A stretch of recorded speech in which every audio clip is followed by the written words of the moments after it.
नमस्कार विद्यार्थियों। इससे पहले अपन ने वक्रता के भेदों को पढ़ा था, दो भेदों को। एक तो था वर्ण विन्यास वक्रता और दूसरा था पद पूर्वार्ध वक्रता। और पद पूर्वार्ध वक्रता के 9 उपभेदों को भी अपन ने पढ़ा था। आज अपन प्रत्याश्रय वक्रता को पढ़ेंगे। प्रत्याश्रय वक्रता के लिए आचार्य कुंतक ने लिखा है, वक्रतायाः परो अप्यस्ति प्रकारः प्रत्याश्रयः इति। वक्रभावस्यान्योऽपि प्रभेदो विद्यते। कीदृशः प्रत्याश्रयः? प्रत्ययः सुप्तिङच्च यस्याश्रयः स्थानं च तथोक्तः। तस्यापि बहवः प्रकाराः सम्भवन्ति। संख्यावैचित्र्यविहितः, कारकवैचित्र्यविहितः, पुरुषवैचित्र्यविहितश्च। तत्र संख्यावैचित्र्यविहितः यस्मिन् वचनवैचित्र्यं काव्यबन्धशोभायै निबध्यते। आचार्य कुंतक का यहाँ पर तात्पर्य यह है कि कवि इस प्रकार हमने पद पूर्वार्ध वक्रता और उसके अवान्तर भेदों का संक्षिप्त विवेचन करके अब तीसरा प्रत्याश्रित वक्रता और उसके अवान्तर भेदों का यहाँ पर प्रतिपादन किया गया है।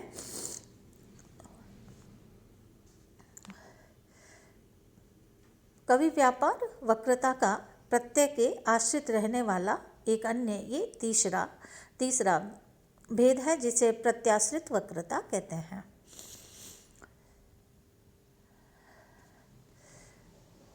प्रत्यय अर्थात सुप और तिंग है जिसका आश्रय अर्थात स्थान वह हुआ, इस प्रकार कहा गया है। प्रत्याश्रय भेद उसके भी संख्या के वैचित्र्य से अनेक अवान्तर भेद संभव है। उनमें संख्या वैचित्र्य, कारक वैचित्र्य और पुरुष वैचित्र्य विहित है, ये 3।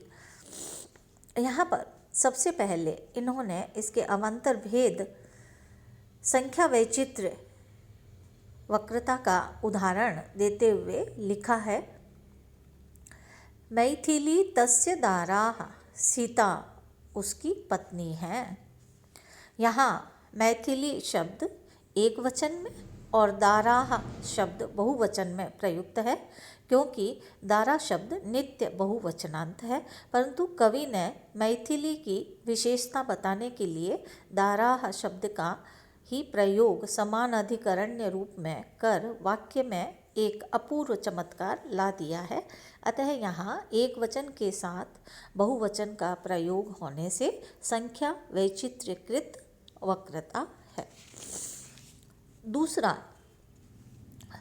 जो अवान्तर भेद है प्रत्याश्रित वक्रता का, वो है कारक वैचित्र्य वक्रता।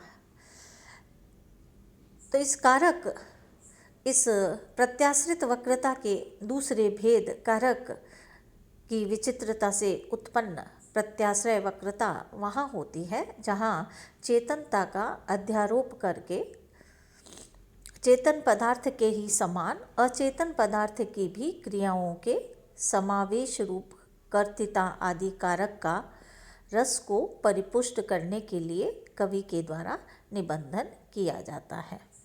अर्थात जहाँ अचेतन पदार्थ में भी चेतन की ही भांति विभिन्न क्रियाओं को करने की क्षमता दिखाता हुआ कवि उसे कर्ता आदि के रूप में व्यक्त करता है, वहाँ कारक वैचित्र्य प्रत्यय वक्रता होती है। जैसे इन्होंने यहाँ पर उदाहरण दिया है, बद्ध स्पर्धस्त्व परशुना लज्जते चंद्रहासः।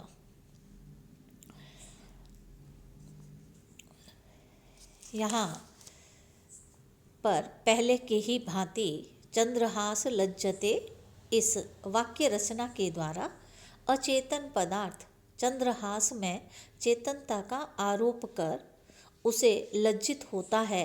लज्जते इस क्रिया के कर्ता के रूप में प्रयोग कर कवि ने कारक की विचित्रता को प्रतिपादित किया है।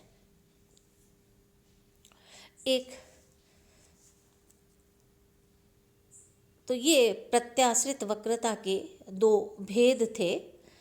अब इसके बाद अपन पुरुष वैचित्र्य वक्रता को पढ़ रहे हैं। ये इसमें आया नहीं है, मैं वैसे ही आपको बता रही हूँ। प्रत्याश्रित वक्रता का तीसरा उपभेद या अवान्तर भेद है पुरुष वैचित्र्य वक्रता, जहाँ कविजन प्रथमादि पुरुष को अपने भाव के विपर्यास को परित्यक्त करके प्रस्तुत किया करते हैं, अर्थात काव्य में वैचित्र्य की सृष्टि करने के लिए मध्यम पुरुष अथवा उत्तम पुरुष को प्रयुक्त करने के बजाय प्रथम पुरुष केवल प्रातिपदिक शब्द को प्रयुक्त करते हैं। जैसे उदाहरण इन्होंने दिया है, अस्मद् भाग्य विपर्यासाद् अपि परम देवो न जानाति तम। ये विभीषण का कथन है कि यदि हम सभी के दुर्भाग्य के कारण स्वामी अर्थात आप रावण उस समस्त लोकों में प्रसिद्ध शौर्य वाले राम को नहीं जानते हैं तो फिर क्या कहा जाए। यहाँ पर तुम नहीं जानते हो, त्वम न जानासि, इस प्रकार मध्यम पुरुष का प्रयोग न कर उसके स्थान पर स्वामी नहीं जानते देवो न जानाति ऐसे प्रथम पुरुष का प्रयोग कर कवि ने काव्य में अपूर्व रमणीयता की सृष्टि की है। तो इस उदाहरण में प्रातिपदिक देवः का प्रयोग न जानाति इस क्रियापद के साथ हुआ है, किंतु कहीं कहीं बिना क्रियापद के प्रयोग में भी केवल प्रातिपदिक का ही प्रयोग कविजन करते आए हैं। ऐसे उदाहरण हमें अपने उसमें महाकाव्यों के अध्ययन के समय देख लेने चाहिए। तो इस प्रकार उदाहरण प्रस्तुत करने के लिए वक्रता के कुछ भेद प्रदर्शित किए गए हैं।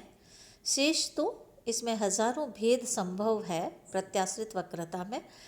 उन्हें सहृदय लोग स्वयं महाकवियों के प्रवाह अर्थात काव्यों में पढ़ते वक्त अध्ययन करते वक्त देख सकते हैं।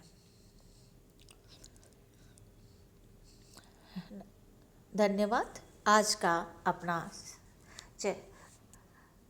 अध्ययन यहीं समाप्त होता है।